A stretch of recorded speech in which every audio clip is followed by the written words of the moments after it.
Folks, if you are joining us as guests, if you haven't signed in yet, please do so at the table.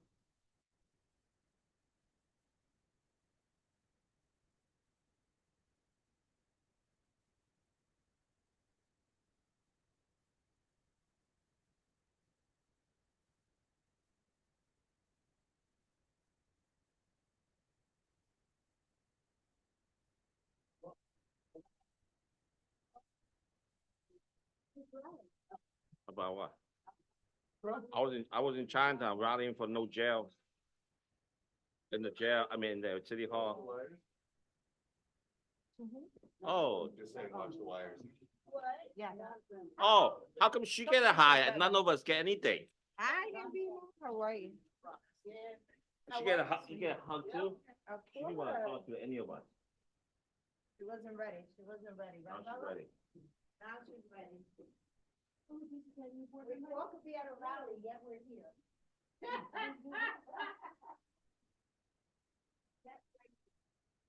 Another way to say that is we could be outside. That's true. I was, the no shelter rally. And they'd asked me, no jail too. There's another one jail. I remember one time they called me. Okay. Good. No, we're waiting for the 17th, Right. right?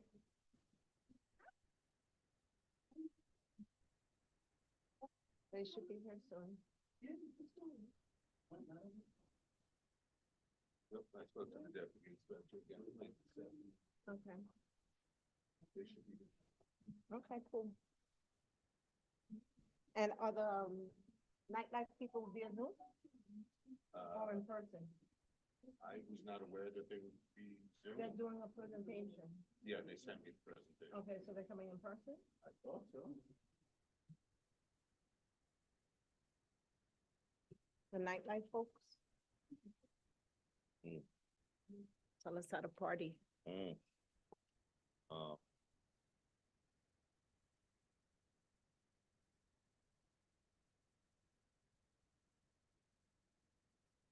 I'm gonna have to eat for both of us. Okay, I see.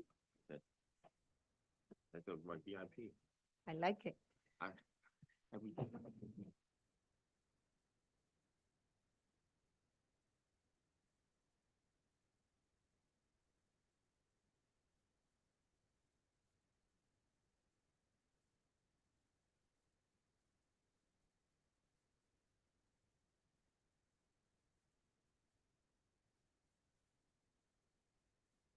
Always. Yeah. Good evening, everyone. We're just waiting on our two guests, and we'll start shortly.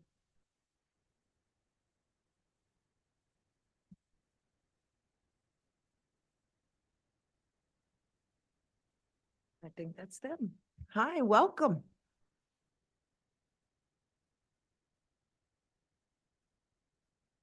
Yes. Right. How's your president? Oh. And it's high, it's what you're representing. Welcome, I'm Cynthia. Cynthia. That's Thank you for being with us. Pleasure. Thank you. This is my co-chair, Jerry, Jerry, how are you? and many of our committee members are here today. So looking forward to hearing. Hi, nice to meet you. Thank Jerry. you. So. Water. Oh, your fault. Okay. We'll wait a few minutes. I'll just switch around the presentation.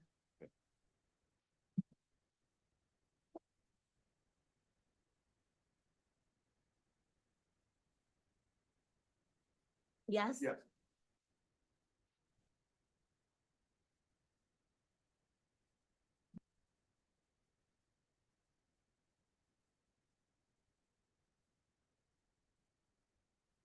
Looks like a Six quorum. makes a quorum. Do we have one? 1, 2, 3, Yes, 4. we do. Oh, yay. And look, and there's 7 too. The party could start. Everybody's here.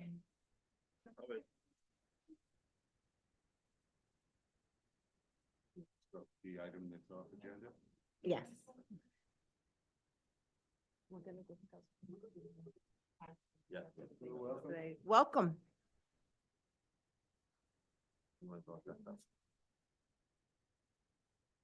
Welcome, everyone. Hi.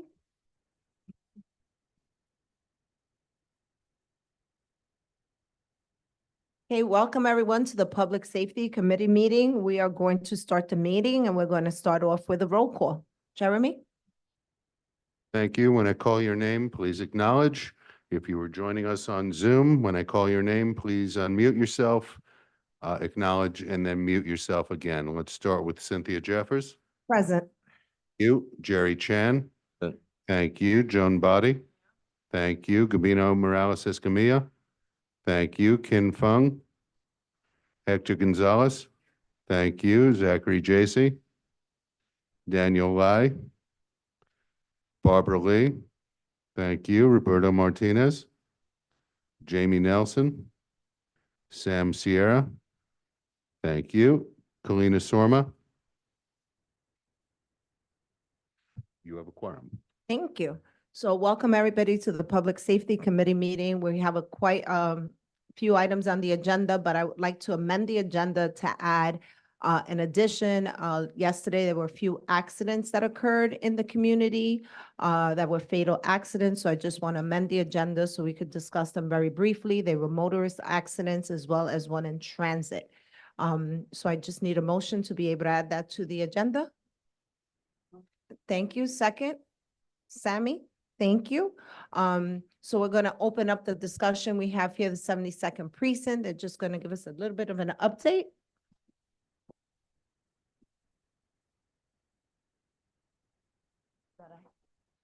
Well, there may be some people here for that as well. Okay, but I think we're still going to discuss it anyway. Oh, okay. Okay, so we're going to open up with the 72nd precinct and they're going to just give us an update on some of the accidents that occurred yesterday.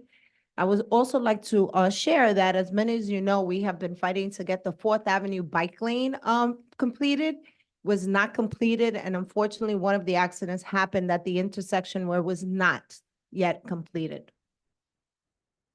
Hello, everyone. My name is Captain Huey, 72nd Precinct Executive Officer.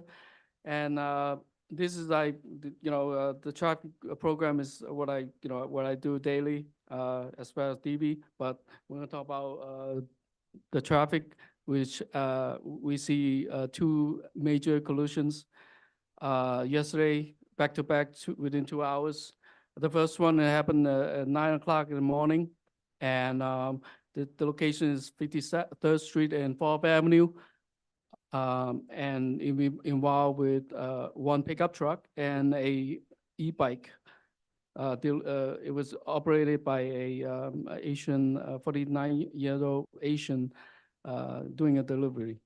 And in that incident, a pickup truck, the pickup truck is going northbound on 4th Avenue, making a left turn into 53rd Street. And they had the light. And so was the e-bike going southbound. And when the pickup truck crossing in the section into that street, the e-bike collided into the rear of the pickup truck and causing major trauma to the head.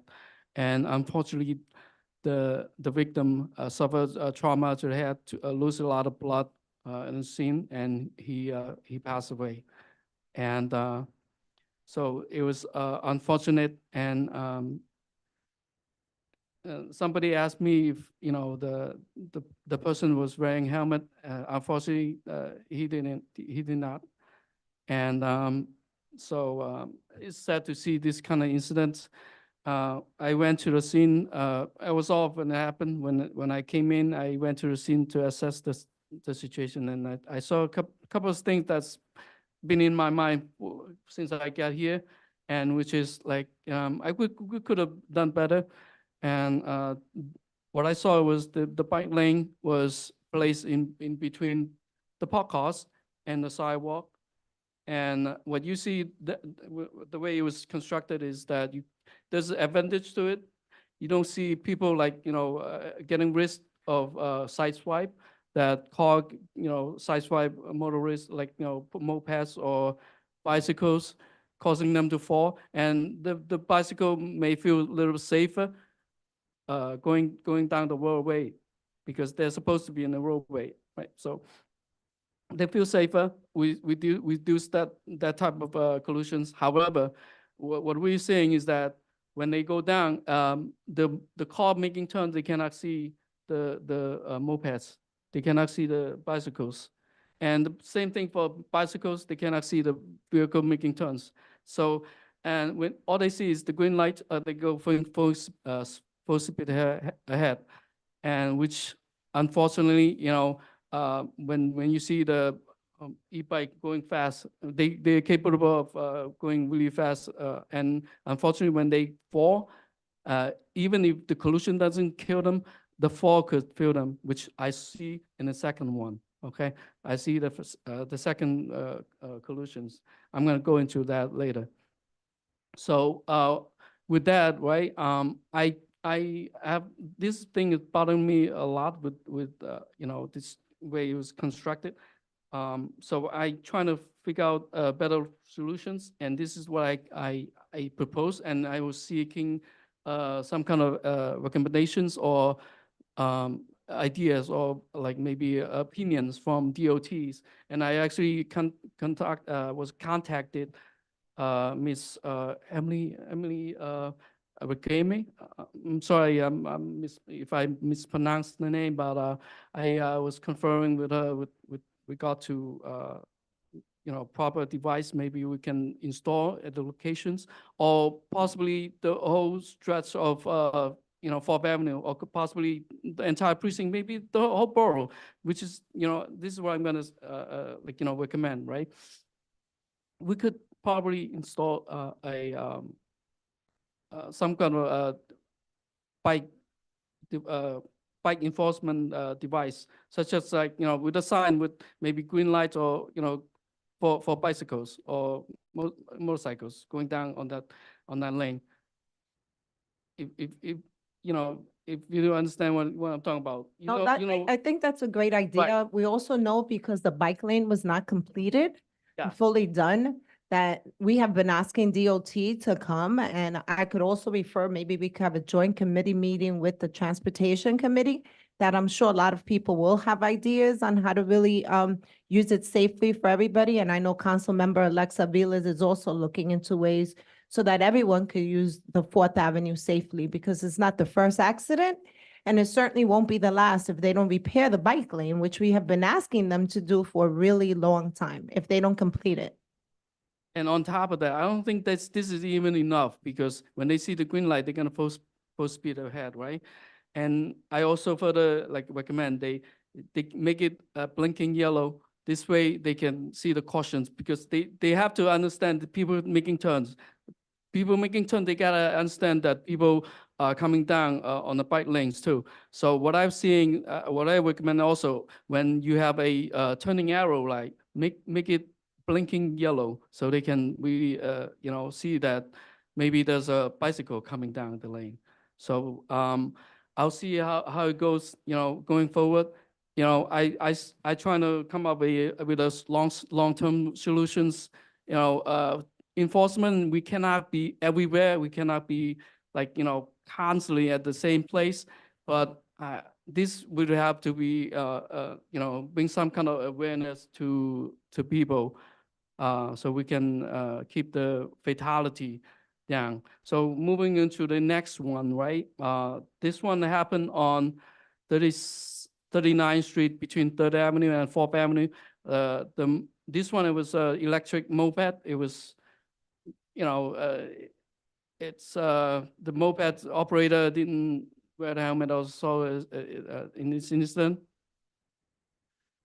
This lady lived in East New York. She's here to visit the sister, and she's going down on that avenue toward Costco. If you ever travel down to Costco, you see the road is not pretty paved evenly, right? And unfortunately, in this case, this lady who is 66 years old, traveling down that road, and she lost control of the moped, and she landed on the pavement, and no car hit her. There's no second collision either. She fell and hit her head in the pavement, and now she's fighting for her life. And I went to the hospital that night, yesterday actually, at like about 11 o'clock, just check up on her. And I met the sister. The sister actually a cop in the 17th precinct. And I try to stay to help her as much as I could. In that incident, I realized that yes, we could have done better. And I confer with the DOT, maybe, we can get it fixed with the payment. Maybe, we can reduce this kind of incident in the future. And I'm sorry if I said too much. No, that's fine. Thank you for updating us on those two things and giving us ideas. Like I said, we will definitely speak to the chair of the Transportation Committee, Katie, to see if we could do a joint meeting to see what are some of the ideas that we could come up with. But I don't know if anyone on the board has any questions or any comments? So can I go first? Yes. So on the first incident, right, do we know how fast, first of all, thank you for being here and the rest of your team. Right, do we know how fast that bike was traveling? The bike, I would assume that I cannot jump to the conclusion, but for a bike seeing the truck and not be able to stop in time and run into the back, not the front, that tells me also the vehicle may have been traveling fast. But preliminary investigation also indicate that the truck should have stopped also, to make sure there's no car coming instead of just going through in one motion. Okay, thank you. Hector, then Sammy, then Gambino. Thank you, Joan. Our own Vanna White. Yes. My concern is the bikes going close to the schools. Is there's anything that is going to be done about it? In the morning, the bicycles don't stop, especially at 172 in the morning at 8 o'clock. And many times they just see that you are crossing on the crosswalk and they just continue going. I mean, this happens so often that one day something else is going to take place. Yes, thank you for the question. We never stop issuing summons enforcing these laws. As far as bicycle summonses, we are doing a lot of enforcement actions, and I can give you some of the numbers that we have done so far. Let's see 1 second. But the thing is, this kind of stuff also come with engineering also, and people have to know that there are schools around the neighborhoods that they should be cautious, and we could never be enough. We we are the blue thin line here, and right, this is what we call the blue thin line, that we outnumbered by general public, and we're still out there, and we answering a lot of 911 calls and 311 calls. And also when we this is also a very time consuming process when we take a moped or a bicycle, because we are responsible to safeguard them. So when we do that, we take out the whole unit to voucher these vehicles. So which is why we have to come up with a different solutions. Instead of just summonses, we can summons a lot. We can constantly doing it. It's never gonna be enough. I try to come up with better solutions, long-term solutions. I try to do joint operations. When we see a moped or some kind of device that park on the street, we do motor agencies operations to take them in, I'm talking about illegal ones, to take them and, safeguard them. Some of we will be safeguarding, some of them we will be crossing. All right, and, I have a question. Would it be possible, like at some of the schools, to have a police enforcement there? I know they have a school safety crossing guard rather. Not all the schools, we're very short on some schools and particularly in some high traffic areas, but I do know at 172, a child was hit by a bike.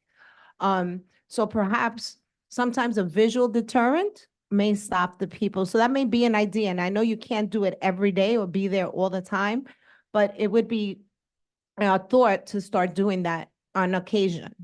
please, we meet afterward. I want to get more information. I'm sure we can work it out. And we have YCO, which is the youth officer units to deal with school-related issues. And they are tremendous assets to combat school violence and as far as other school-related incidents. So just, we meet and we'll talk about ongoing situation and see how we're gonna go proceed further. Thank you. Sammy? Sure. Hi, Sam Sierra, 559 56th Street. First, thank you for being here and having your team here with us. My question is more of a clarifying question with regard to the utilization of the bicycle lanes. I know when they were first installed, the idea was to protect bicycles, right? But they are more than bicycles today, using them. Perfect example, the e-bike. We have these scooters, licensed and non-using. Are they supposed to be utilizing that bike path? The motorized vehicles is actually what I'm referring to. And thank you once again for your time. Well, two different categories. Motorcycles are different category with bicycles. You can see that in helmet enforcements. Because it's only these helmets violations. I'm off the top a little bit, but we only enforce the helmet violations on bicycles when it's for kids, for 14 years old and below, and for the mopeds or motorcycles, they must wear helmets. But can they So, hold use on. the bike lane? Bike lanes, right, the bike lanes. I don't have that answer. Can you come up? And you could just state your name, please, for the record. Lieutenant Douglas Shack, I'm a Special Operations Lieutenant, 72 Precinct. So you have different levels of, you have e-bikes with the pedals, you got electric scooters, no pedals, and you have the gas-operated mopeds, obviously no pedals. Anything without pedals should not be utilizing the bike lane. Motorized mopeds don't belong in the bike lane. Even the electric scooters with no pedals, they could go up to like 20, 30 miles an hour. They're not supposed to be in the bike lane. Those are technically considered motorcycles. So anything with pedals can be in the bike lane. To like basically sum it up, no pedals, they shouldn't be in there. Thank you for the clarification. I think Wait, I think we had. Yes, that's the best one. Gambino? No, Gambino, was your turn. Come on. All right, thank you very much for coming here, 72nd Precinct. My name is Gabino Morales. I'm on the Transportation as well as the Public Safety Committee. So this is very important to me. And I'm a moped rider myself. So yeah, I am sick and tired of seeing people who are legally riding mopeds or cyclists with motorized bicycles just running through the lights and doing what they want to do because there's no really type of enforcement. And I know it's not all 72nd Precinct fault. We have to do our job as well to inform, the public of where to use the lanes. But I've seen time and time again that there's a lot of violations, of cyclists, motorized bicycles, just almost hitting people all the time. I see it all the time. I'm a moped rider myself. I see it all the time, and I'm sick and tired of me paying. I pay my registration, I pay my insurance, and I know the council is trying to do what it can to try to pass legislation. So even bicyclists who are on motorized bicycles, they have to have registration and they have to have insurance. Fully towards for that. I'm fully for that. And I just want to say we're going to try to see if we could push more towards safety. And on the transportation committee, we want the DOT that has not been paying attention to our committee or any board authority that they have to listen to us, especially because they besides children, everybody in the community has to live, travel safely in our community. So I just want to say again that we're gonna push for more safety and more lights. We need more lights, like you mentioned before, Captain, more lights, and see if we could push for that with the Transportation Committee and the Public Safety Committee. Thank you, Gambino, and thank you Thank for you. being a legal driver of mopeds. I Yes, thank you appreciate very that. much. Thank you. Joan?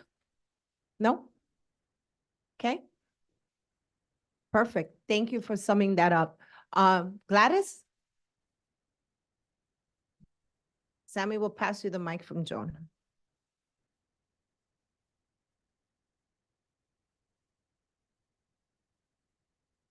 Thank you. Good evening, everyone, and thank you for being here.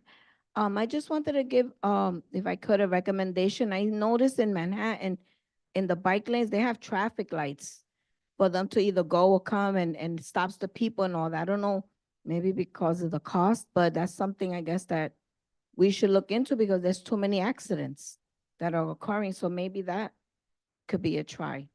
That's a great idea, especially since Fourth Avenue is such a big hub. Thank you for that.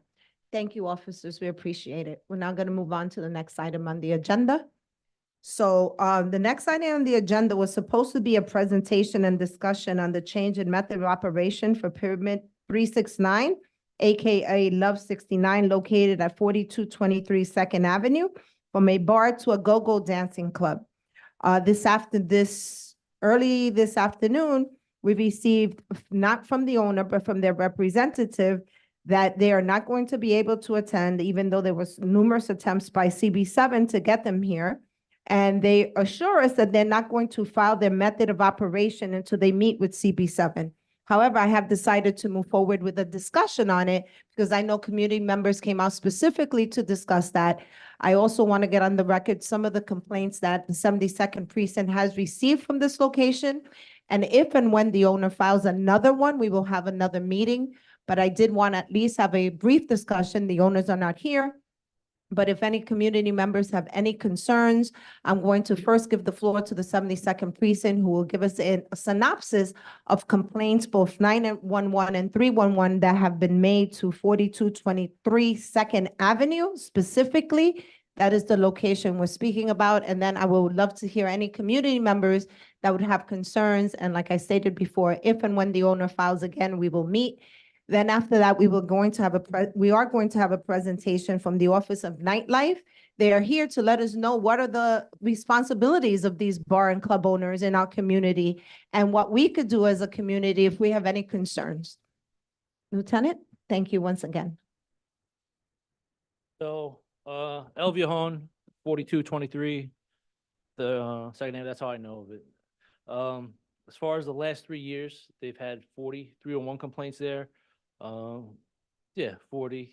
I mean, some of it's noise, some of it's disorderly groups, predominantly it's noise. As far as 911 calls, I can tell you off the top of my head, we've had 14 complaint reports there taken in the last 2 years. 8 of them were assaults. A couple of them were obstruction of governmental authority. Basically, cops show up, try to break up fights. People don't want to listen, gets a little more escalated, and people get arrested. We had one arrest there for a pistol, and then we've also had a couple incidents, 2 complaints for drug-related offensive there. I would say, knowing since El Viejon opened in 2021, 2022, it was pretty bad as far as the number of reports that were taken there. The enforcement that we inspections that we did there, We issued them numerous summonses. They've gotten better over the past few years. This year, we've only taken one report there, not assault related. So they have gotten better, but when they first opened, it was a problem. And in terms of SLA violations, I know that you go around with the SLA sometimes to see, what are some of the things that they're doing? Are there any SLA related violations that you're aware of? Not this year. When they first opened in 2021, 22, we did, when we were getting a lot of the assault complaints, we definitely went there, did business inspections. They were overcrowded, they were doing hookah, they were, not off the top of my head, they had contaminated alcohol. There was people there that didn't have the food protection license on them. So basically if a bar, restaurant is operating, you need somebody on premise has to have a certificate from the health department that they're overseeing the proper health procedures for serving of food and drink. They were operating sometimes without that person present, so they shouldn't have been open at those times. Thank you. So I am going to open it up to the floor to see if there's any community members that have any issues or concerns. So just to be clear, so they are currently operating as a bar and they want to go to a go-go dancing club, which would make them topless. That is the SLA change that they have made. They said they will not do that change until they meet with us, and we're not going to move anything forward to the SLA until we hear from them personally. But I did want to hear concerns about having this type of establishment in our community. Joan? I'm curious to know when they opened originally. COVID, I want to say the end of 2020 or the beginning of 2021. And did they come to us before they opened? No. They did not. And they have, how many summonses again? Summons, I don't know the exact number of summonses that we issued to them over the past few years. This year, we haven't issued them any summonses, but there's only been one incident there in 2024. When I state those assaults and everything, that's when they first opened. A lot of that stems from 2022, with all those assaults and disputes and stuff like that. All of these, All the 301s, they've died down. I could tell you year to date as far as this year how many 301s. If you give me a second, they've only had 2 301 complaints for noise this year. all of these establishments that come into our community do nothing for us but harm us. The police have to be called out constantly to go to these places to restore order, number one. And I have voted no more times than I want to remember for these places to come into our community. And now they want to become Love 69. I'll leave it at that. Thank you, Joan, for that. Barbara?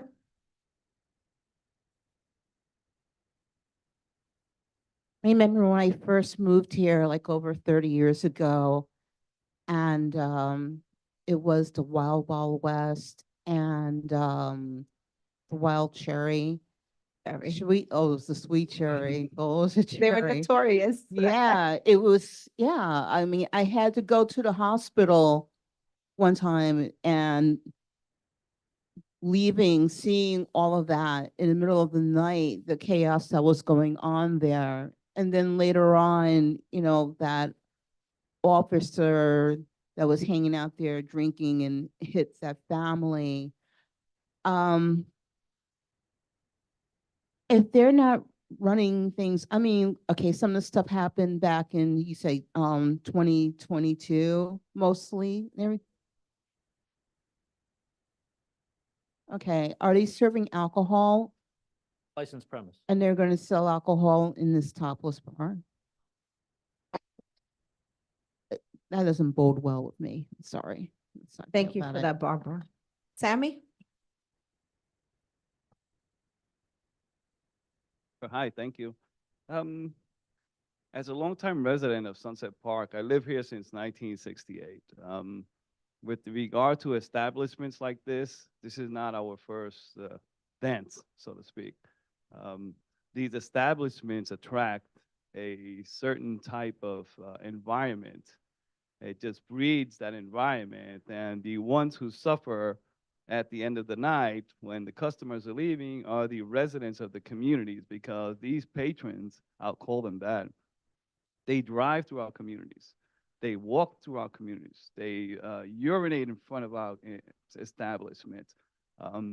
Again, we've been down this road before. We're thankful that we've been able to clean up, so to say, Second Avenue, Third Avenue of such establishments.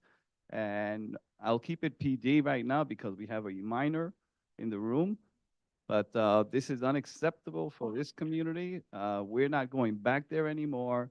And I really wish that the owner or their representative were here tonight. Unfortunately, I'll save it for the next time. And I'm concerned when they say something that we're not going to do it until we meet with you.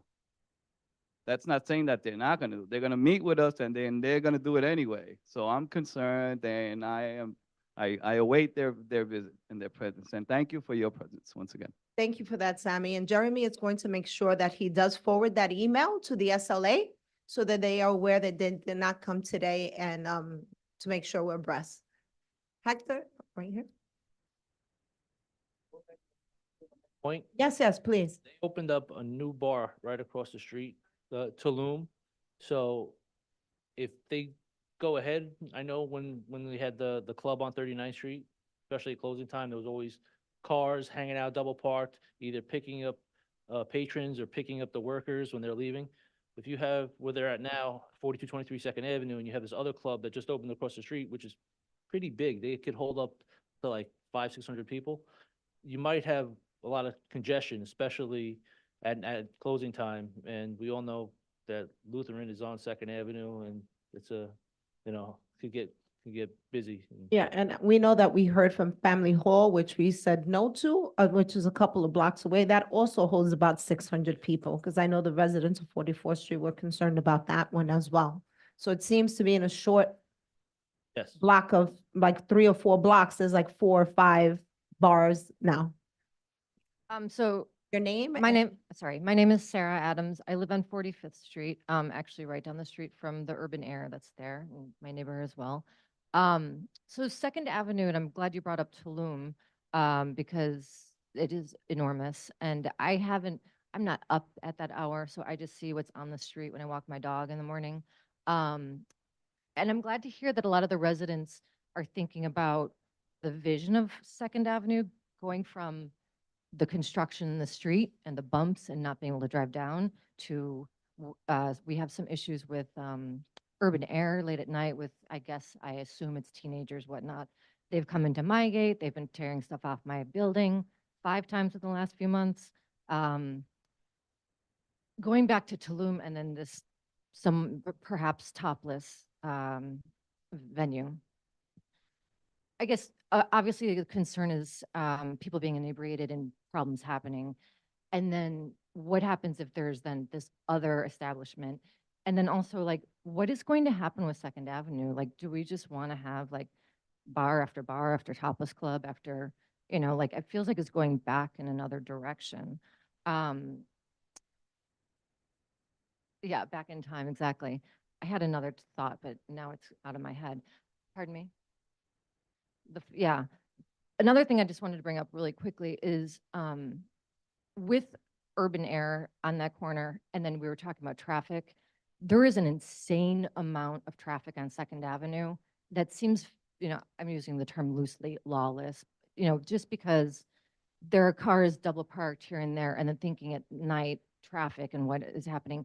It really kind of freaks me out to think about like what would happen on that street or how many people might get hurt, daytime families, kids, whatever, nighttime patrons or, what have you. And I'll leave it at that. That's all right. Give it to your neighbor and then we'll pass it back.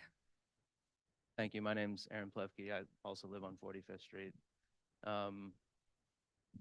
Is that all right? Perfect. So I haven't been here since the 60s, but for 10 years, and my kids are born and being raised here. We're doing what we can on our block to make it good. We're trying our best to push back at all the negative things that happen. family hall still holds giant events with alcohol, even though they don't have a license. They did before they came to you. They've done it since they left you. These guys know it because we 311 it. I don't know if you track all the 311s that aren't for the NYPD for El Viejon, but the mess when I walk my kids to Industry City on Saturday mornings, the mess on the street, all the broken bottles, needles sometimes, it's terrible right there. And Tulum is starting to be the same thing in the mornings on the weekends. And it's, yeah, it was kind of nice to see Peyton's close, the place on 47th close in the last 10 years. And now it feels like it's getting back to like it was when we came only 10 years ago. And that's unfortunate because there's all these good things happening on the periphery. And for us, between second and third, it feels like we're in this weird gray zone where we know we're not on the other side of the expressway. And we know that there are other kinds of uses that are going to happen around us, but there are a lot of kids and families that live in that stretch, and a lot.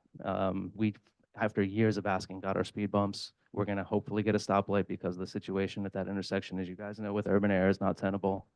But all these little things in our little, it's still the Wild West where we are, and where it's hard for you guys to come over there for all the many things you need to come over there for.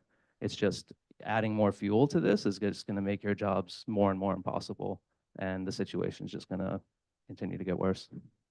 Tell you that Inspector Suarez recently, going back, I want to say about the last 4 weeks, about a month, added 2 officers specifically, deeming it like our kind of like a nightlife auto. Just we want them focusing on, you know, enforcement, quality of life enforcement, traffic enforcement up and down that corridor of 2nd and 3rd Avenue, from like 42nd to about like 52nd, where a lot of these bars are, you know, El Tenora, Three Brothers, Family Hall Center, El Viejon, Tulum. So a lot of, I don't want to call them problematic, but a lot of our bars that we've had issues with in the past are just in that particular stretch of 2nd and 3rd. So we have 2 cops designated to that area. They work from 9 at night to 6 in the morning. So hopefully that'll help, you know, especially with the weather getting warmer, more people can be on the street. It helps with the quality of life over there. Cam? Hi, my name is Cam Ramos. I've been living in Sunset Park since 1980. I can definitely go back in history when there were strip clubs, that there has been nothing but bad history. Let's be realistic. There's been drugs. There's been rape. There has been date drugs. You know, there has been minors going into those places. There has been plenty of times when there has been alcohol poisoning because they don't know their limit when it comes to serving the patrons. And then what it leads to nothing but violence. And then it destroys our community all over again. This is exactly what we went through in the past. I don't think that we should repeat the same thing in the near present or future. This is now a community where there is a lot of families. People do not want to walk into their homes coming from a family trip at whatever time at night and feel very unsafe because of those conditions, because of those kinds of establishments. I'm sorry. I mean, it can be a stereotype, but it is also a known fact that that is exactly what those type of establishments bring to our community. So I strongly disagree. Thank you, Cam. And now we're going to go to the virtual world, because I know there is some up. We're going to take a couple more questions, and then I do want to give the opportunity to the small business nightlife to speak, because they do have a lot of regulations, and we do want to have good neighbors. You know, we have plenty of establishments that have been great neighbors. And, you know, I was speaking to Jeremy, we have some bars here who have been historic bars, and we don't hear those issues. And we want the newer bars to also be good neighbors too. So we want to hear from them about how they could help us to have them be good neighbors, but we're going to go to the virtual world. Pat Ruiz. Hi, good evening. As another longtime Sunset Park person that moved in the mid-70s, I saw what was on there. And it's a shame that it looks like we're headed back in that direction. But one thing I just want to remind everyone, a community board, unfortunately, we're advisory. So we could vote no from here till tomorrow. And unfortunately, I don't see it taking any kind of effect. If you don't agree with me, that's fine. So my question is, this place is not here this evening, which means they could still do what they want to do, turn topless, whatever. Are there any other topless bars in that area? If there aren't, what can we be done to make sure that bars don't open as a topless place? So to my knowledge, there is no other current topless bar that is operating legally. I'll say it like that because I'm not at bars. I'm no longer 25. So, no, I'm sleeping at that time like you, Sarah.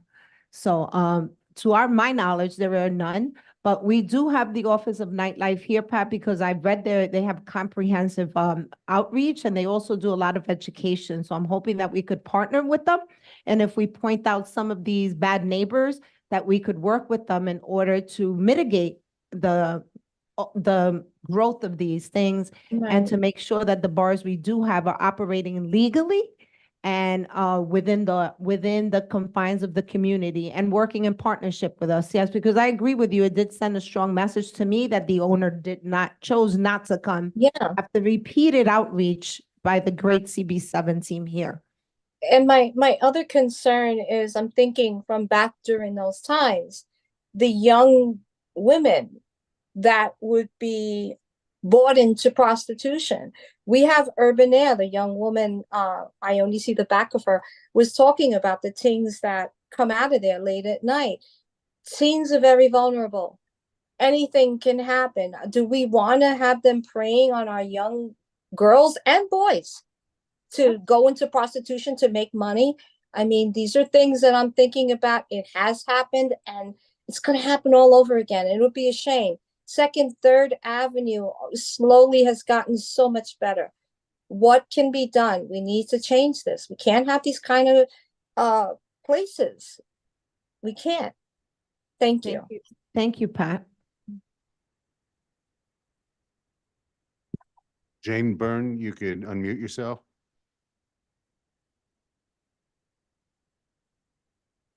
Hi, thanks. So I went down there the other day before this meeting to just have a look, and Elvia Home's sign is gone and it's just sort of painted over. So it doesn't seem to be any active business there at the moment. I do see that SLA has a liquor license for that location that was just granted in March of 2024. But I think one of the officers was saying that the complaint numbers have gone down. Is that because there hasn't been a functioning bar in there for a while? No, they're still opening and operating. I predominantly work nighttime. I drive down Second Avenue all the time. They're open. They were open this past weekend. Is this the place that used to be men's grooming with the snake? That's 4223. That's right on the corner of 43rd and 2nd. Then yes, it is. Okay. Yeah, I've Do we only know known if, it all before. right, I guess but I remember looking at the construction site and thinking how weird, there's nothing here but construction, but I guess, you know. Jane, they may have taken down the sign because they're trying to change their name along with their method of operation. That makes sense. Do we know if the people who are proposing this business are the same as the owners of the building? Unfortunately, we do not because they did not come today. We haven't heard from the owner. I just want to clarify that we have been in contact with their representative. They're the ones that have been sending emails to our community board. So we do hope that we were able to meet with them so we could ask these very questions that you're asking, Jane, to ask, are you the owner? How long have you been here? Et cetera. We have a whole slew, but unfortunately they did not come. And sorry, is that the owner of the building or the proposed The business? applicant, who very well could be the owner. We don't know until they come and we ask them these questions. I can see that they're not. But I guess I'll wait until they turn up and ask them myself. Thank you, Jane. Thanks. Okay, so now what we're gonna, Gladys, if you don't mind, we're gonna have our presentation because I think they're gonna be able to clarify a lot of things. And I want to thank them for joining us. We asked them at the very last minute to come. I first started hearing about them when we started taking applications for cannabis. I was just Googling and I saw, hey, we have an Office of Nightlife that the mayor created. I've heard about it in the news, but they are real. They do exist. They have a comprehensive handbook that I read which has agreements that businesses are supposed to sign and be in agreement with. So I was very curious. They reached out, they came right away. They said, of course, we'll come. So we're very happy that they're here with us, and they're going to tell us a little bit. They have a presentation. They're going to tell us about their office, what they do, and they're going to help us navigate when we do have these concerns as a community. And I'm also interested to see if there's any location. So if you know, if any of you have been here for cannabis, there's a proximity map where they will not allow a cluster of cannabis shops together. And I'm wondering why there isn't that for bars, because you're right, to have in one block, one right across the street from each other or in such close proximity doesn't seem to be a good mix, to say the least. Right, so I'm curious about that to see how it's enforced and where it is. So thank you for joining us and welcome to Community Board 7. Thank you, Cynthia, right? Yes. Thank you, Cynthia, for having me. And Natasha, who's Natasha Cordero? Natasha's not here, but That- she's the one that reached out to you, so Yes, thank yes. you. So thank you for the invitation to be here today. But before I even begin, I just want to the biggest difference between cannabis and liquor licenses, the fact that, cannabis right now is only retail stores. See, with liquor, you have liquor stores, you have on-site consumption, you have off-site consumption. So, that is like the biggest difference with that. So that's why, it's not exactly the same, and like you said, you're right. There is a 500-foot rule, but there are also additional components to a 500-foot rule as well. So that's why that's a little bit different. But we can talk further after the presentation. I'm Jeffrey Garcia. I'm the Executive Director at the Mayor's Office of Nightlife. We're now under SBS, Small Business Services. I want to let you know a little bit about me so you can get a little understanding of where I come from, and how I ended up getting to this role. I retired from the NYPD in 2014, so I'm about 10 years out. Yes, I'm getting old. And after that, I opened up a restaurant, a coffee and wine bar in the Bronx, and then one in Manhattan. And my wife took over the business and now opened one up in Yonkers. So from a business perspective, I definitely come with a lot of knowledge as to what business owners have to deal with. Obviously, that business had a liquor license, so I know what it is to go in front of the community board. I know how important it is to have a good relationship with the community board as well. Soon after that, in around 2015, I started an association with other restaurant bar owners around New York City called the New York State Latino Restaurant Bar and Lounge Association. Because one of the things I realized is that Latino restaurant owners really didn't have, a voice. And, it became even more prevalent during COVID, right? Where, a lot of businesses got shut down and, they didn't know where to get resources from. So we were able to help a lot of businesses get the resources, get funding, and really help them. If not, they wouldn't be here today with a lot of the work that we were able to do to really get them the resources they needed, right? Whether it was money, whether it was just information around city government, or whether it was masks and other personal protection items, to really get through the pandemic. So, I come at this with those three lanes, right? From an advocacy perspective and fighting for businesses as a stakeholder, and then also from that perspective of law enforcement, having done 20 years at NYPD. So the Office of Nightlife was created under the de Blasio administration, actually, and a council member from Brooklyn, Rafael Espinal. Was he from this area, actually? No? And it was created as a non-enforcement liaison to be a voice and an advocate for the nightlife industry in New York. Because back in like the Giuliani era, nightlife businesses were really targeted, and sometimes for like very low level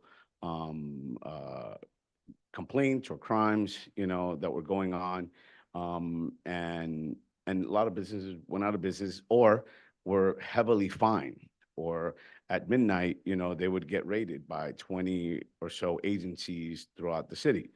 And one of the things that we realized throughout the years is how that really hurt businesses. And maybe, we needed to do a little bit of a education first approach. Because again, like you've been saying it earlier, we understand that, we need to get business to be good community partners, that they need to work with their community boards, that they need to work with their local community folks above them, next to them. So we definitely understand that partnership and how that needs to happen, and if there are operators out there that are, believe that that is not what they want to do, then our job is to get them into compliance, right, to do that. And if not, then enforcement can and will happen in this process. So one of the things that we did when I took over this role is we removed what those March operations were. They were called March. And we began a process called CURE, right? And what that is coordinating a unified resolution with establishment, right? And it was an education-first approach with these businesses. So if a business is getting complaints,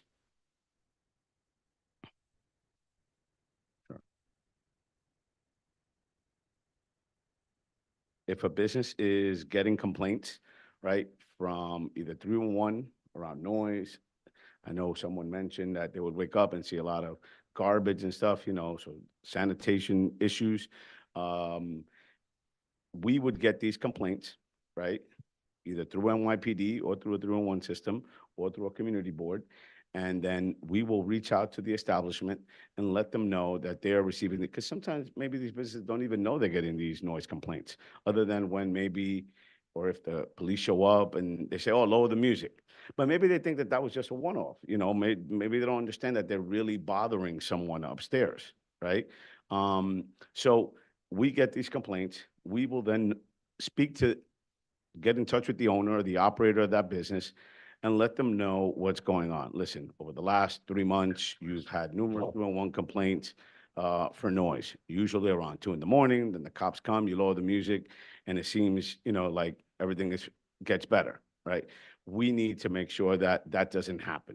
What is it that we can do here, right? And since the program started this year, we've been able to really get some good feedback and approach from these business owners, and they appreciate this non-enforcement, opportunity liaison between our office. And again, I come at this with good knowledge, right? Because I tell them I'm a retired officer. I tell them I was a stakeholder, and I tell them I did advocacy. So, it's just not someone talking to them that doesn't come with, some good background. And I tell them what can happen, right? If we don't get this fixed, if you don't do these measures, well, guess what? You can get enforced on. DEP can come see you, sanitation can come and give you summonses, and eventually it's going to be very costly for you. So why not fix them, especially now that we're telling you, and it's not an enforcement first approach. So it's been working, right? And we're having great relationships thus far with the NYPD. We're working very closely with them in this program. It doesn't take away from the NYPD going and answering 311 calls or answering an emergency call. Those things still have to happen. NYPD still has to, obviously do their job on a daily basis, in rectifying any immediate situations. But then when that happens, we then will be getting a report as to what's going on, and then we will step in as well. All right, and try and mitigate these situations. A lot of some of the issues that I've been hearing here tonight. Obviously, again, I understand that you need to be able to live and walk in peace. But one of the things that we also understand from a business perspective is, and a lot of these corridors, is that, having a business open, having the lights on, having people working is another form of public safety. More businesses open, more people working means people aren't out there committing other crimes, and we understand that that is an important part of the fabric of our city and the economic development of our city as well. All right. So if there's a way that we can help them and they can become compliant, like you said, there are plenty that, do the right thing, that have been here for many years and are good community partners. That's what we want them to be. Right. So I'm really happy with the approach. I'm really happy with the feedback that we're getting. And it doesn't always work out. There have been cases once we started working with them that they still haven't come into compliance. And guess what? The NYPD went and did their enforcement on these locations. So again, it can still happen. All right.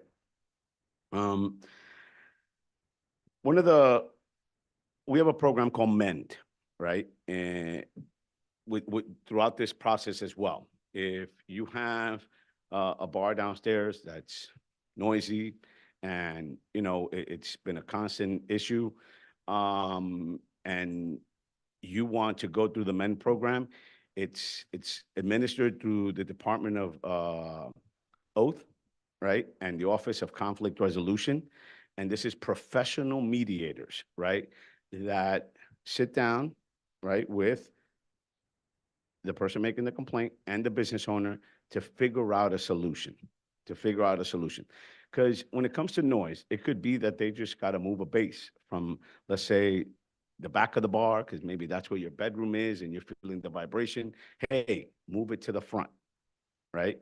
And that may rectify the situation. It could be a speaker if it's too loud, that they just got to move from one location to the next. Whatever it is, it's about communicating, right? And I think that most owners, if they understand that this is happening, I think that they're going to want to work with the complainant, with the community member, right? And again, if they don't, and when these complaints keep coming in, guess what? Then enforcement again can happen. But what we've realized is in these cases that are taken on by the oath and the Office of Conflict Resolution, is that in 87% of the cases, mediation happens. So we're really happy with the results when people just come together and talk. All right. One of the other programs that I want to talk about here is obviously we understand what, the drug problems are in our country, the overdose issues that we're having all across this country and our city. And we have a program called Narcan Behind Every Bar, right? And, in partnership with you guys and letting your businesses know that they should partake in this program, it is a free program for every bar owner, right? Or restaurant owner. And for that matter, any business, because we want to get it out there to as many people as possible. And they'll come and they'll train individuals on how to administer Narcan and give them free Narcan. And this is all done through the Department of Health, DOHMH here in the city. And, it's about saving someone's life, giving that person a second chance, right? And it doesn't mean that we have an issue inside bars where people are just, having overdoses. But if that happens, it's like a first aid kit. It's like a CPR kit. We have a chance to help that person. It could happen in front. Maybe it has nothing to do with the business. It could happen in front. And that officer or that doctor walking down the street can see this and know that a business has Narcan and get it and help that person out. So we would like to get more businesses involved. So maybe through your help and through your efforts, when businesses come through here, you let them know that they should reach out to our office and get involved with the program. Okay. Obviously, we all know about Dining NYC, dining out, how important the sidewalk cafes and the streeteries, how important they were during the pandemic to really keep businesses open. It saved over 100,000 jobs here in our city, throughout the pandemic. It was made a permanent program now. And now businesses have to start complying by August 30th. They have to apply into the new program.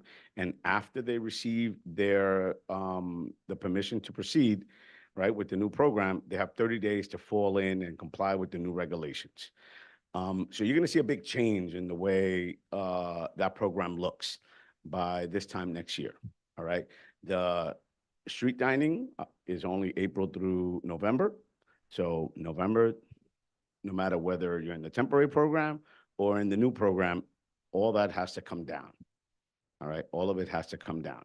So it's only going to be during the spring, summer, and fall months. The sidewalk is year-round. Sidewalk is year-round. However, just so you guys know, the enclosed structures, unless that business had an enclosed structure prior to COVID, they won't be able to keep that enclosed structure. It'll be an open air structure on the sidewalk, even though they can have it year-round. All right. So again, you're going to see a very different program coming into next year. So I think it's going to really help our community. It's going to really help our businesses. Again, it really, really saved over 100,000 jobs during COVID. All right.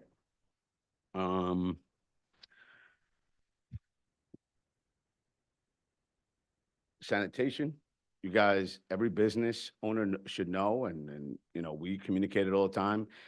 All businesses now have to have their garbage in containers. It has to be containerized. You know, we understand that this was a really big move in our city to help mitigate the rat issue. So all businesses, if you see that they're, you know, you're out there and you're walking around, you see that they're, you know, find a way to let them know, or, you know, reach out to us so we can call them. They have to put their garbage in containers, all right? All businesses now, not just initially it started with restaurants and bars. Now all businesses have to have their garbage in containers, all right? For any of you guys that are thinking about doing a business, or if you want to open up a bar, you know, come out. We have a small business expo on May 29th. But seriously, or even your current business owners, there's going to be a lot of resources there, a lot of educational stuff. So if you're thinking about opening up a business, or you already have a business, come to our Small Business Expo, May 29th. It's going to be an all-day affair there, and plenty of resources. We already have 6,000 people that signed up to come and get the information and the resources and education that they need to open up and navigate businesses here in New York City. All right. Where is it going to be? Basketball City. Pier yeah. 36. Ba- Pier 36. Yeah, Basketball City. Basketball City, correct. And that is pretty much it. You know, I mean, one thing I want to tell you guys, please follow us on social media. You can reach out to us through social media as well. You can reach out to us via email. They're on the screen there. Social is at nightlife gov. I'm sorry, at NYC Nightlife Gov, and then email is nightlife@sbs.nyc.gov as well. And again, our office is here as a resource. Community boards can reach out to us. We are here to be helpful, and again, to really try and mend that relationship between community and businesses. So much, Mr. Garcia. And Joan has a question. Thank you, Mr. Garcia, for your presentation. I have a few questions. How big is your organization? Well, How many people in your organization? Our office right now is comprised of 3 folks, right, that are dedicated How many? three, dedicated specifically to the office. However, because we are under SBS now, we have a much bigger umbrella and we have access to more folks.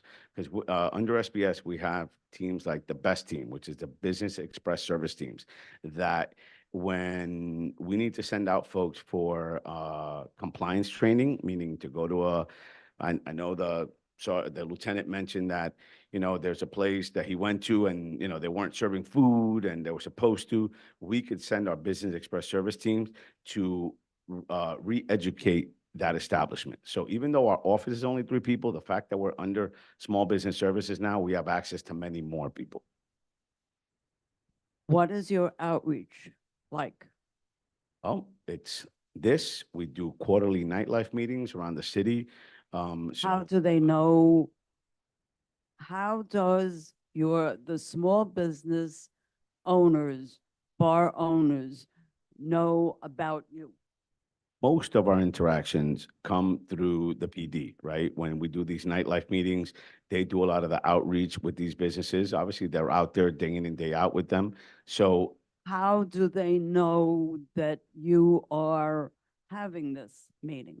because the special ops lieutenant or the NCO officers let them know about the nightlife meetings that are happening in the boroughs, and business owners come to the meeting, and we give a similar presentation like I am now. And once we do that initial contact, then we give out our phone numbers, our emails, and we've been doing that all across this city. Have you done anything in Brooklyn? If so, where? I've done numerous in Brooklyn. The last one that we did was a few weeks ago in the 83rd precinct. And I've done corridor walkthroughs on Wyckoff Avenue. We did, what was the CB on J Street? CB1? CB2. So I'm doing all these all over the city. This week alone, I did a quarterly nightlife meeting in Washington Heights on Monday. And that same day, I was in Staten Island doing a nightlife meeting with the Staten Island Chamber of Commerce. So we work directly also with the Chamber of Commerce. We do meetings with, we did a meeting with all 51 district managers across the city. So we are getting the outreach out there. We work with council members, we work with the borough presidents. have you worked with the Brooklyn Chamber of Commerce? Yes, very closely. Probably the chamber that I've done the most interactions and outreach with is the Brooklyn Chamber. So you know Randy Pierce. Randy's a dear friend. All right. I have a question. Do you have literature that we could share with businesses? Because like Joan said, while you may be doing a lot of outreach, I'm pretty sure a lot of our neighborhood in this particular community board 7 may not even be aware you exist. They may not be a member of the Brooklyn Chamber of Commerce. They may be a small business. We also have a bid. Fifth Avenue has less bars, believe it or not, than Second Avenue, which is wild to me. So Fifth Avenue, while it's our main corridor, has more restaurants, but less standalone bars than Fourth, Third, and Second Avenue, certainly. So I'm wondering too, if there's literature that we would be happy to pass on that says, hey, we exist. Here's our contact. Get on our email list, follow us on social media so that people are aware of that you do exist. And it's not just bars, I want to be clear, it's also restaurants, because we have a lot of restaurants in our community that would probably benefit from some of the things that you said here today. I know I could tell you that at our last community board meeting, we heard our very first dine out and we had a lot of questions and no answers. So I believe that a lot of people would benefit from just knowing you exist and knowing about some of the things that they could do to be in compliance. Well, in terms of the dining out, do you have any questions? I'm pretty well versed. I was part of the process with that, and Vito, right now we're take this restaurants. But in terms of outreach, I didn't bring any literature today. We do have some stuff. However, just so you know, the bids work directly with small business services, and then we have business solution centers all over the city as well. So there would be literature at every one of those locations as well. And multilingual?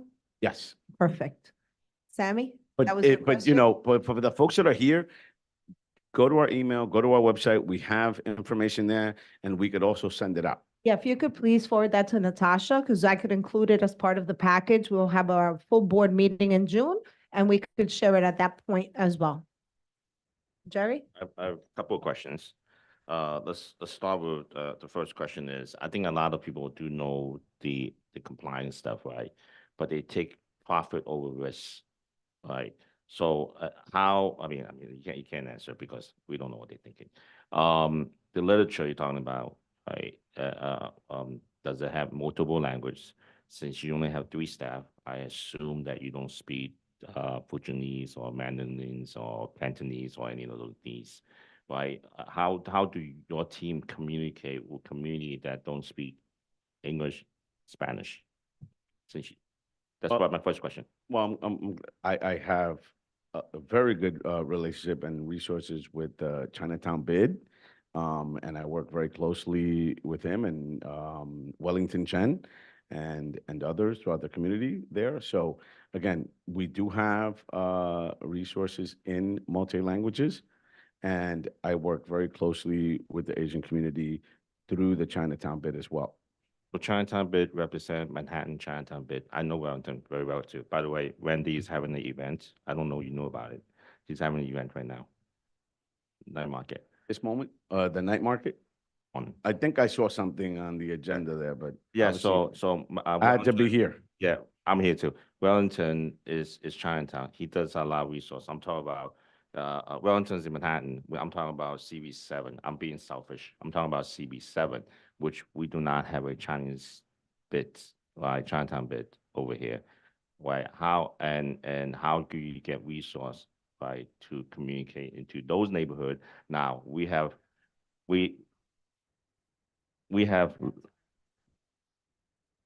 As a language line, any agency could call CEC and have a translator over the phone. I know that. I know that, right? So in the 8th Avenue, 7th Avenue, we have other problem, right? We have less bar, we have more illegal gambling parlors, but I don't know you guys, nightlife, it's nightlife. Are you laughing? You know what I'm talking about. We have more illegal gambling parlors and everything else over there, right? Of course, they're not gonna listen to the office nightlife, right? So, I mean, I love some of the ideas, to educate them and stuff. But a lot of them, they know, but they also know that how to bypass those compliance and stuff. Well, again, if we are made aware of it, we will obviously do the outreach. We work with legitimate businesses, unfortunately, obviously the illegal businesses, we're gonna have to leave something for NYPD, they'll,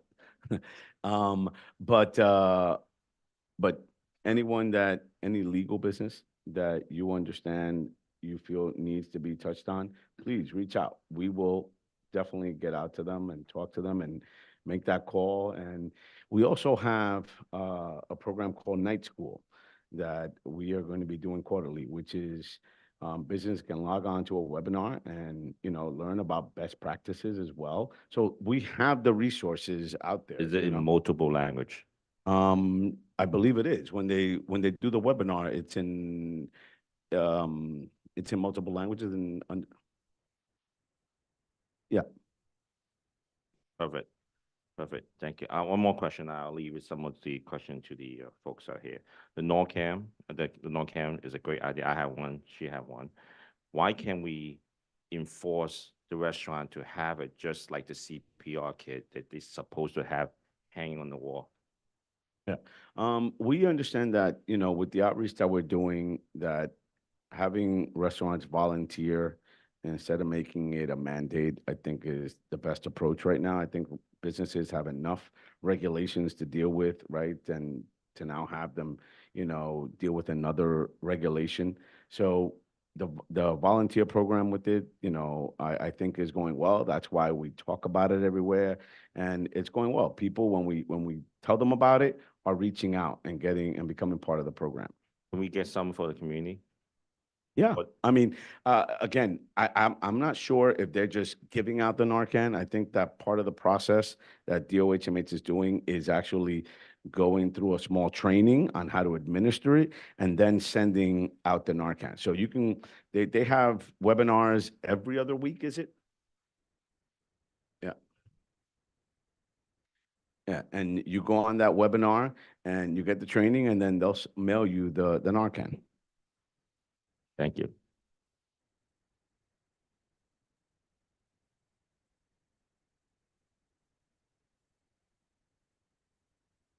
And I know Jeremy had a question or a comment. Sure, it's more of a statement. It strikes me that if there's a business, a nightlife business that has glass all over their sidewalk, there's an agency that will come and help teach them to comply and improve their operations before they receive a summons. Property owner next door who lives there is not given the same courtesy by the city. They get the summons. It might be the same glass, it might be the same person who smashed it. Perhaps improving relations between these businesses and their neighbors would work better if there was equitable treatment between the businesses and the residents. A great point, Jeremy, and as a homeowner, I co-sign on that comment. Are there any other comments from the virtual worlds? We believe we have some hands up. Pat Ruiz? Hi, good evening. I'm sorry, I didn't introduce myself earlier. I'm Pat Ruiz. I'm second vice chair, Community Board 7. And thank you for being here.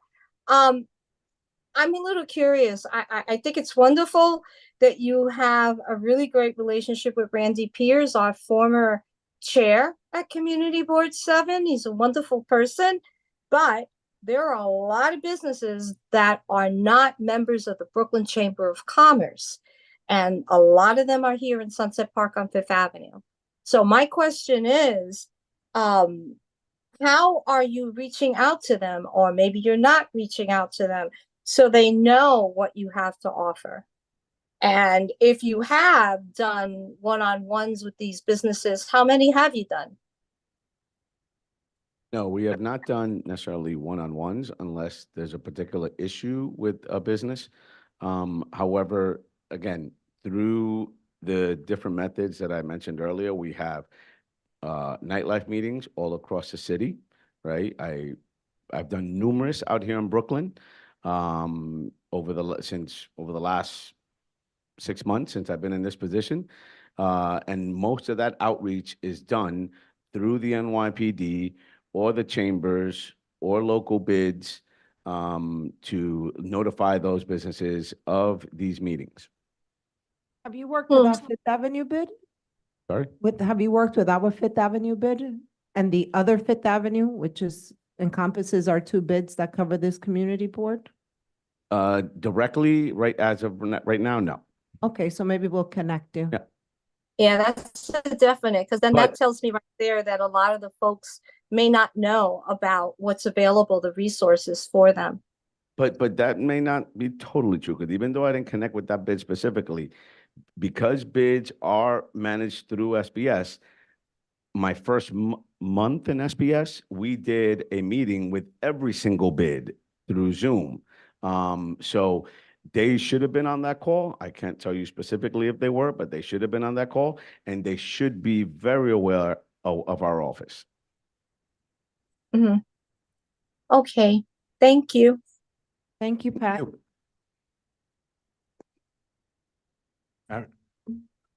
We have Aaron, forgive me if I mess up your name, Pluki. You can unmute yourself.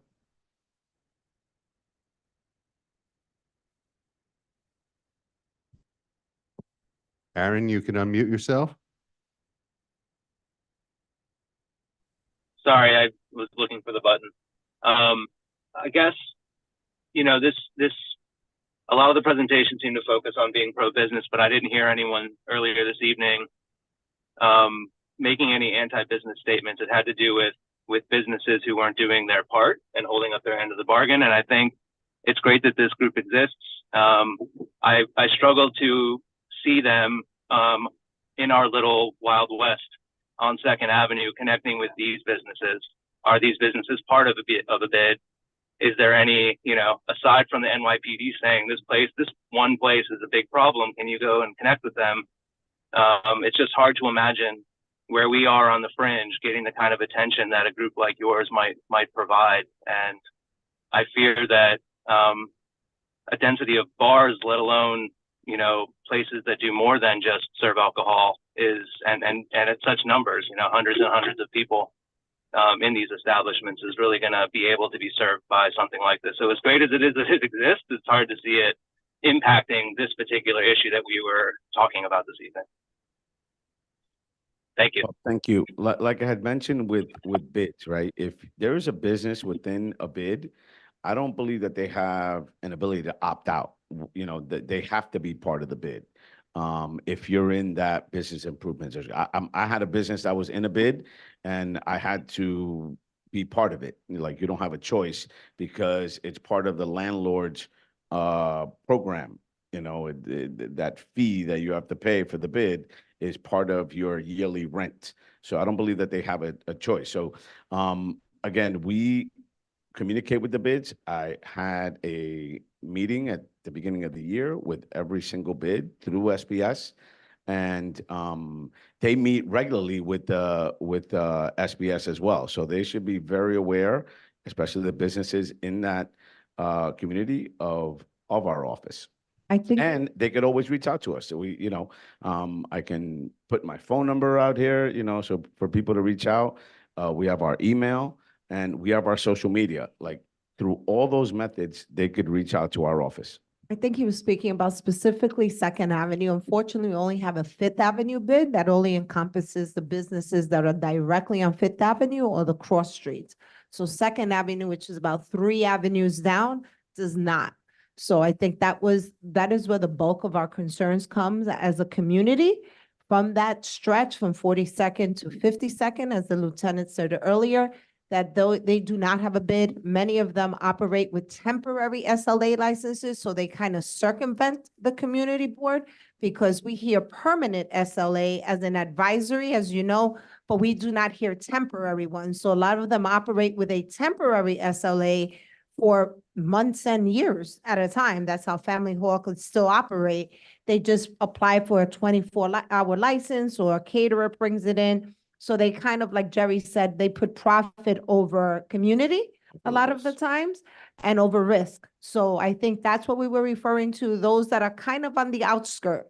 They're not part of a bid, they're not part of this business chamber. So if we could contact you directly, I know we have a list of concerns that we have that we put together with the 72nd precinct, that perhaps direct outreach from your office would help and benefit them, and we would give them that opportunity to educate themselves in case they are not educated. Then there'll be no excuse for them saying that, even though ignorance of the law is not an excuse, in my opinion. Well, Sunset just Park so- bid do not cover Sunset Park Chinatown. Just like, Which is the other thing, they just do Fifth Avenue. So it's a little bit challenging for us because like we said, Fifth Avenue, which is our biggest stretch, but then we have Fourth, we have Third, and now Second Avenue, which is becoming now a stretch of nightlife and clubs. Well, 2 things. I, at some point, can talk to the SOL and see how we can set up a nightlife meeting here for this area. Be great. Where we could bring them all in to the precinct or here and have a meeting with all the nightlife establishments from the area. And 2, just before coming here, I actually had a meeting with the 7-2 and Family Hall, because we were notified about them. And again, this is part of the process of what we do. We came to the 7-2 to have a meeting with them. We explained to them the issues that we're having, right? We even spoke to the landlord of the property. So we are doing our due diligence, so we will get to folks when, these situations arise. And again, maybe we can, in the coming weeks, we can set up a nightlife meeting for this area. That'd be great. Yep. Hector? Thank you so much for coming, Mr. Garcia. I'm a little bit puzzled listening to everything you said. What happened to the mic?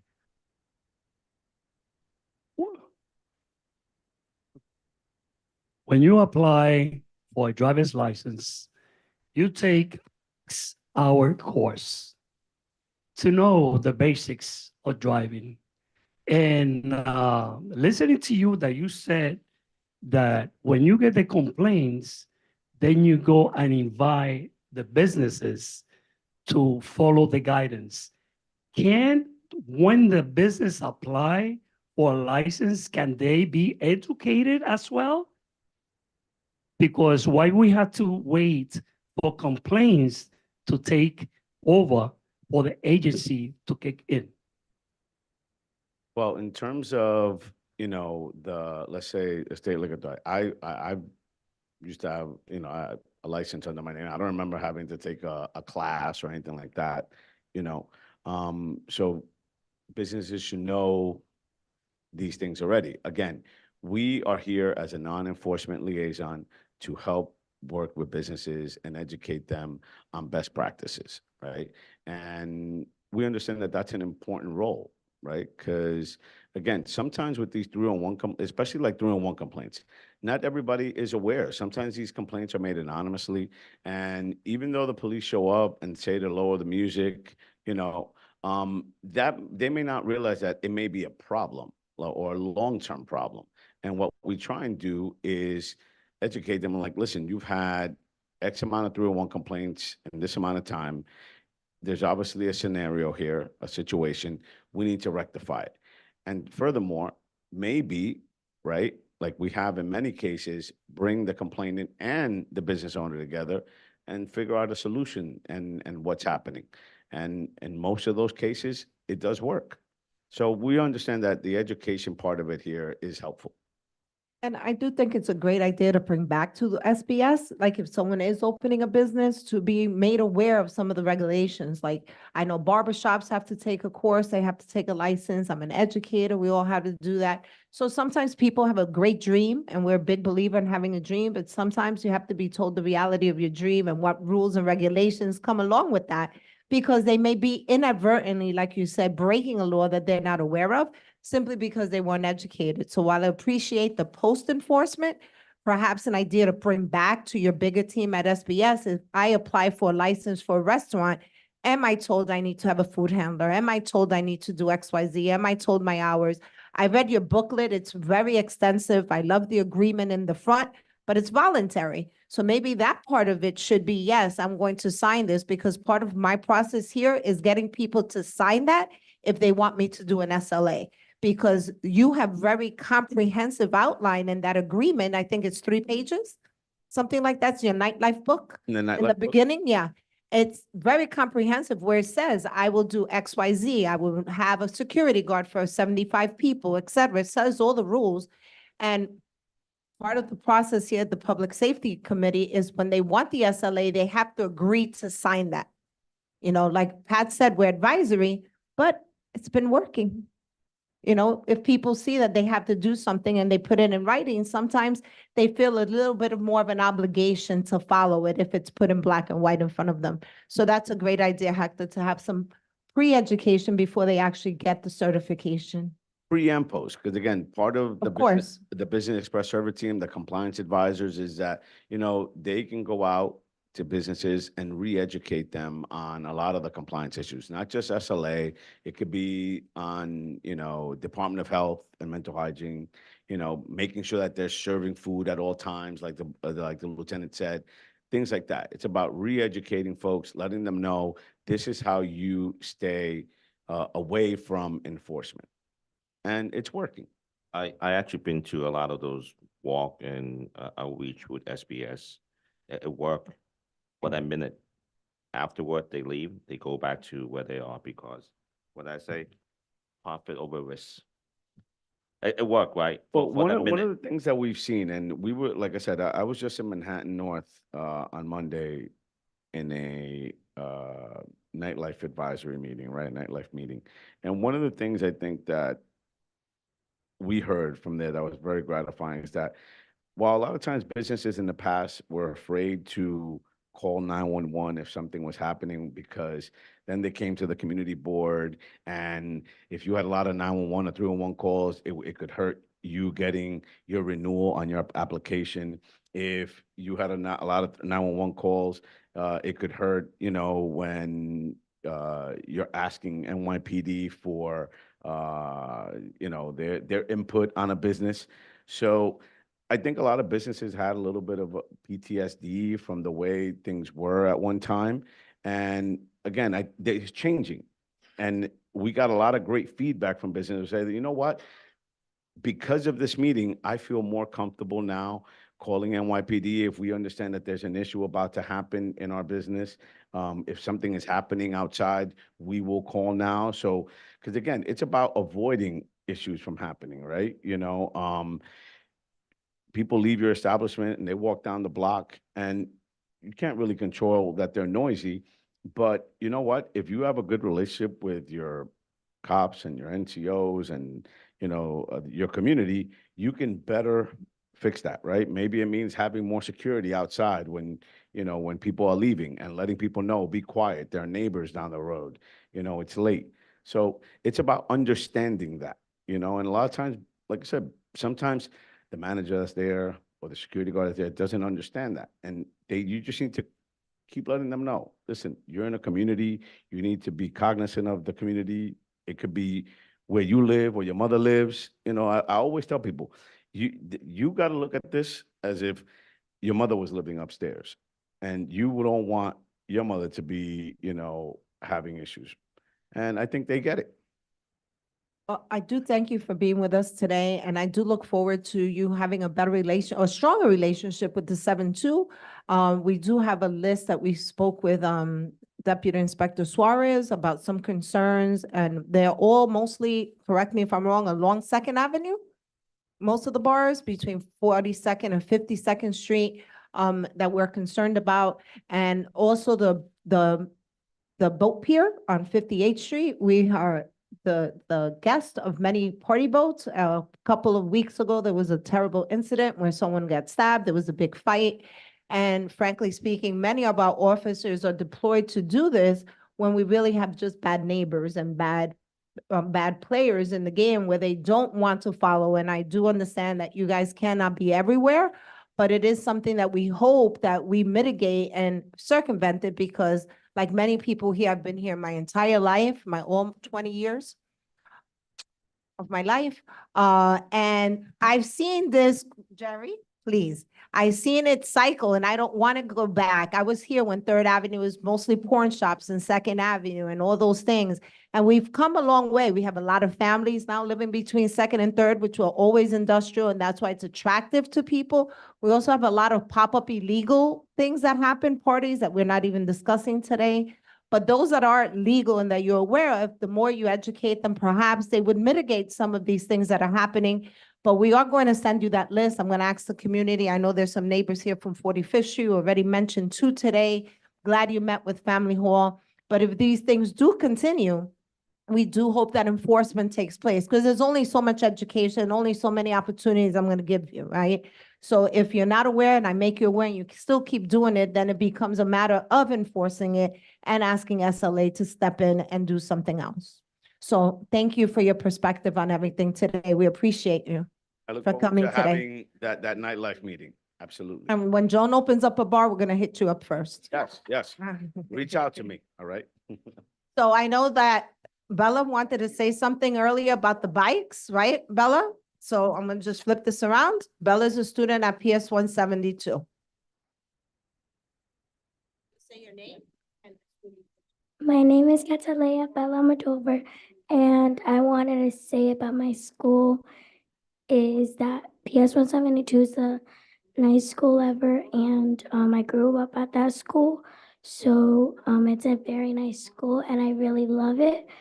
But like about the bike thing, I don't like how like the bikes they just go through, but then they don't even know, like they don't like understand that the kids they have to cross to get in the building. So because like sometimes I do that, and then the bike comes through, and then sometimes like I don't like when they do that, because then like they could get in trouble for hitting like a kid, you know? So yeah, thank you.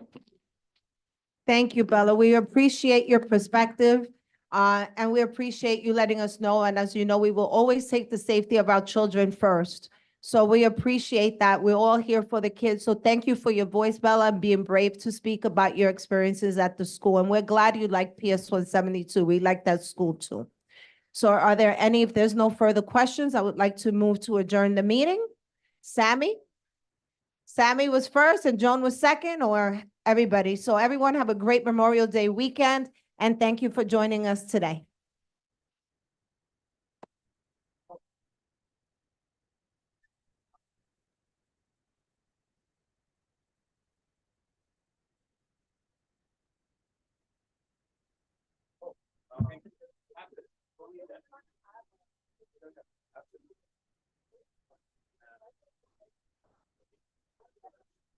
Of the opinion, one mistake and you get a summons as a property owner, one mistake and you should get a summons as a business. Be equitable.